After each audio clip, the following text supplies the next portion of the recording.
So, I would like to know, and here's a question for everybody out there, I'll give you a moment to think about it. At what point do your rights as an individual or a corporation or whatever, at what point do your rights, excuse me, at what point do your rights supersede that of someone else? The answer to that question is never. Everybody has the exact same rights. Everybody has the exact same rights to do whatever they are legally allowed to do, regardless of their religion, their race, their creed, their sexual orientation, their life choices. It doesn't matter so long as those choices remain legal within the system that has been set up. Their rights are theirs. There is nothing that can take them away.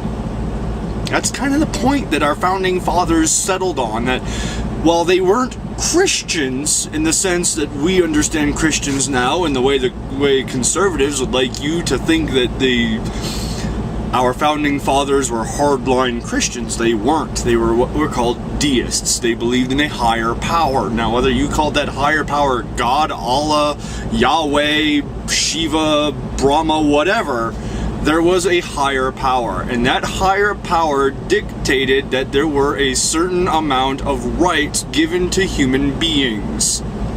Thomas Jefferson laid them out rather pointedly during his Declaration of Independence, and then again pushed for them in our Bill of Rights. Alright.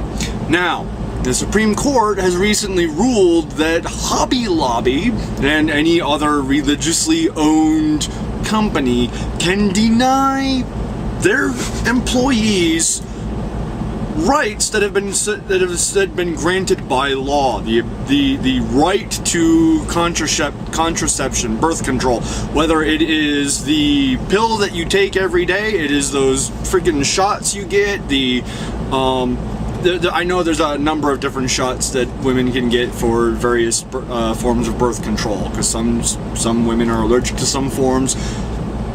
Either way,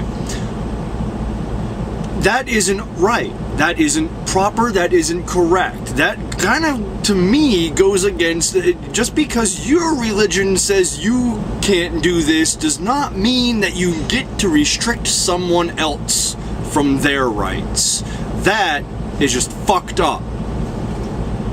So, think on this. At what point, and I'm coming back to my very first question that I started this off with, at what point do your rights supersede that of someone else? Just because you have freedom of religion doesn't mean you have the freedom to push your religion onto someone else. Peace.